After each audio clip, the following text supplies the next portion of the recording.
what actually happens when you come to see me and how do we build a treatment plan?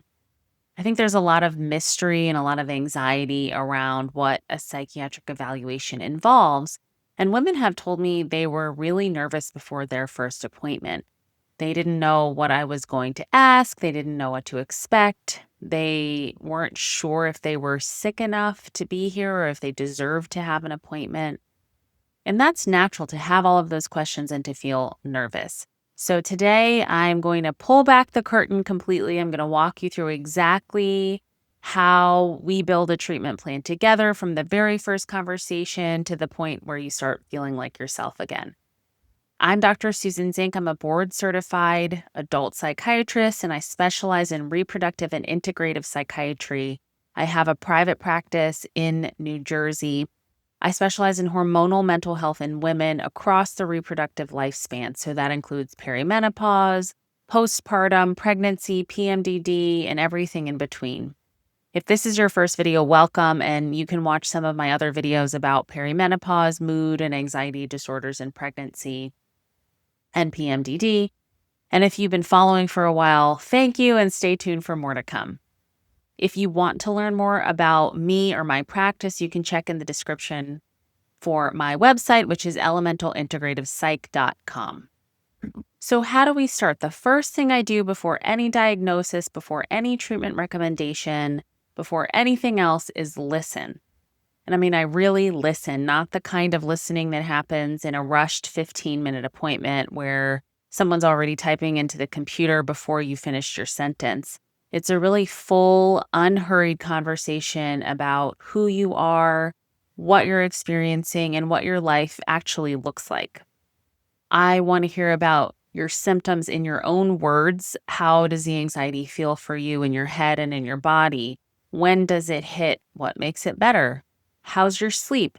How is all of this affecting your relationships, your work, and your sense of yourself? And I also want to know about your physical health, any medical conditions, any medications or supplements you're currently taking, and of course, any allergies. All of these things inform your psychiatric treatment in a lot of really important ways. I also want to know about any obstetric history. So, have you been pregnant? What was that experience like emotionally? How was your delivery experience?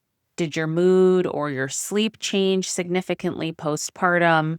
Did you feel different on or off hormonal contraception if you've ever tried it? And these aren't tangential questions. For my patients, they're often the most important questions I ask because a woman who struggled postpartum or who felt terrible on the pill or who had really severe PMS in her 30s, that woman is telling me something about how her nervous system responds to hormonal change. And that can really shape everything.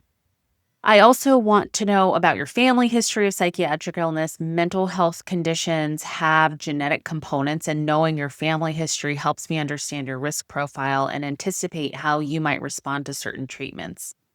I also will want to know about any alcohol or substance use and honestly, without judgment, because both of those things can significantly contribute to or worsen mood and anxiety symptoms, and any treatment plan that doesn't account for those is incomplete. I want to know what you've already tried: therapy, medication, exercise, acupuncture, supplements, lifestyle changes, all of it. What has helped? What didn't? Why did you stop? What did you stop? Your treatment history is one of the most valuable pieces of information that I have. And this is why my initial appointments are 90 minutes, because you can't do this in 15 minutes or even 45 minutes that a lot of traditional insurance-based practices offer. So once I have that full picture, we talk about what is the most likely diagnosis. And I want to be honest with you about something in psychiatry, and that diagnosis in psychiatry is not always black and white, especially when hormones are involved. It can really evolve over time as we learn more about you, how you respond to treatment, and as your hormonal situation changes. So I hold diagnoses with some flexibility. But having a working diagnosis really matters a lot. It gives us a foundation. It tells us which direction to go. It helps us choose the right treatment from the beginning rather than just kind of throwing things at the wall. And it helps us treat the whole syndrome with as few medications or interventions as possible rather than trying multiple things for multiple different symptoms. So, for my patients, common diagnoses include generalized anxiety disorder, major depressive disorder, PMDD, perinatal mood and anxiety disorders, and perimenopausal depression and anxiety, often with hormonal drivers that need to be addressed alongside or sometimes instead of first line psychiatric treatment. So, getting the diagnosis right, or as right as possible as we can from the start, means you're not spending months or sometimes years on a treatment that was never the right fit or that caused really untoward side effects. I've seen that a lot. So, before we finalize a treatment plan, I also want to make sure we're not missing anything medical. Lab testing is a really big part of my evaluation. I want to rule out physical causes of mood and anxiety symptoms like thyroid disorders, which are extremely common in women and can mimic or worsen psychiatric symptoms significantly. I'll also look at vitamin and nutrient deficiencies, things like vitamin D, B12, iron, ferritin, because deficiencies in these and several other nutrients can have real effects on your mood, your energy, your sleep, and your attention. And in some cases, I'll check other hormone levels as well. This is all part of what integrative psychiatry means in practice. It's not just asking how you feel, it's asking why, and making sure we have a really complete picture before we start treatment. For mild to moderate symptoms, we can often start with things that have strong evidence and somewhat lower risk, like psychotherapy, increased movement and exercise, better nutrition, and targeted supplements. For PMDD, for example, vitamin B6 and calcium have meaningful evidence that they can help. For anxiety and depression, more broadly, omega 3s and magnesium glycinate are often part of my recommendations. But I also live in the real world. Some women don't have time for weekly therapy right now. Some women have tried lifestyle changes and need more support. Women feel nauseated when they take fish oil supplements, or they don't want to take a whole bunch of supplements to see if their mood will get better. And some women come to me specifically because they want to understand their medication options, and all of that is valid, and I meet you where you are. When medication is indicated, and for many of my patients, it is, especially when symptoms are moderate to severe, we're usually talking about antidepressants like SSRIs or SNRIs, or the medications kind of in their own classes like Wellbutrin or mirtazapine.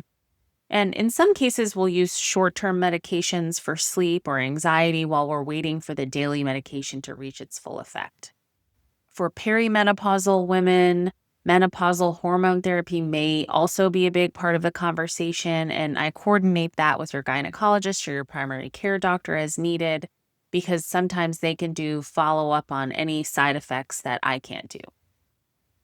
And lifestyle is not a filler. If running is what grounds you, we find time to protect time for you to run. If yoga is what regulates your nervous system, we find time for you to do more yoga.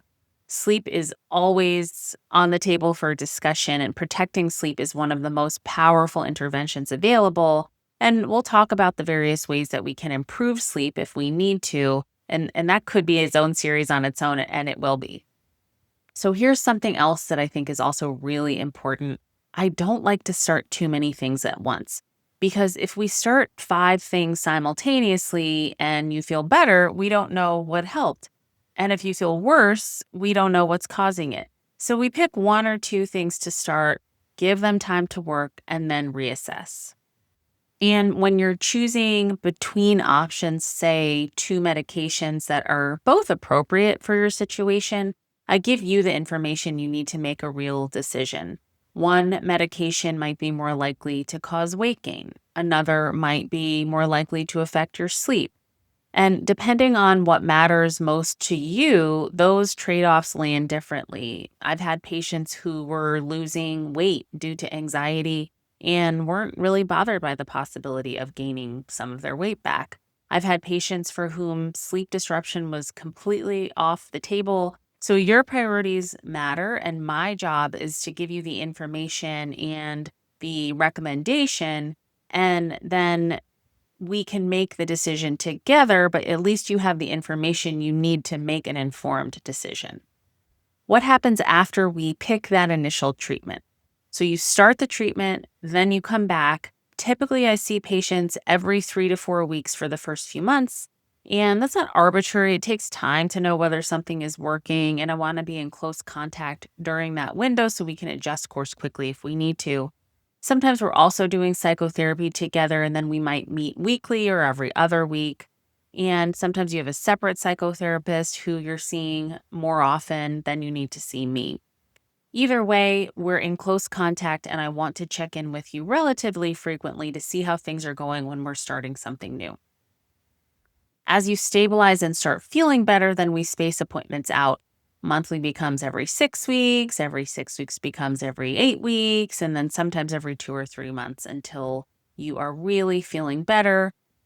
And you always have the opportunity to reach out to me between appointments. You get me personally. I respond to my messages, and I respond in a timely manner.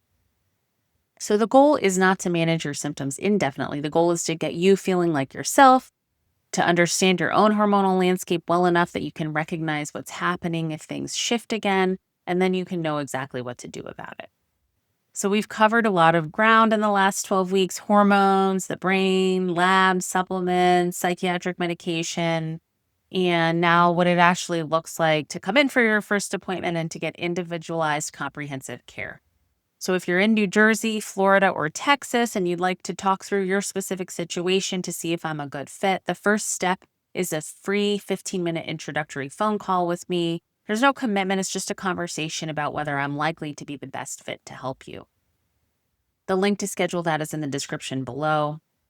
Thank you for being here for this entire series so far. Share it with a woman in your life who may need to see it, and subscribe if you haven't already because we're just getting started. Next week, I am starting a 12-week perimenopause masterclass, so you definitely don't want to miss that. In the meantime, if you're nervous about your first psychiatry appointment, watch my video here from last week. I'll see you in the next series.